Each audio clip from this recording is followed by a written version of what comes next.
โอเควันนี้เราก็จะมาดูรถตำกันแล้วเขาด่ากันนะมาดูนะครับเดี๋ยวเห็นไหมด่ากันอยู่นะตอนนี้นะ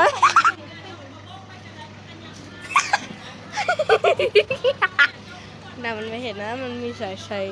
ไฟอยู่เนี่ยเดี๋ยวแป๊บนึง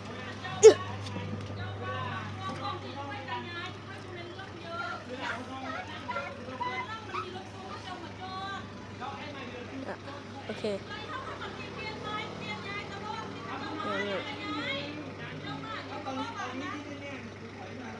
ได้เดี๋ยว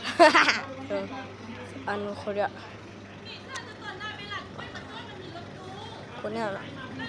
มาตำรถของเขาเนี่ยนะรถเนี่ยขับรถเนี่ยมาตำนี่นะเนี่ยเขาใส่เสื้อสีฟ้านะผู้หญิงนะเสื้อที่ดำคนเนี่ยที่มีผมยาวๆเป็นอะไรวะเขาแต่งงานกันแล้วเขากำลังคุยกับคนที่มาตำอยู่นะตอนนี้โอเคก็จบแค่นี้นะอยากเสียงรถต่อละไม่รอ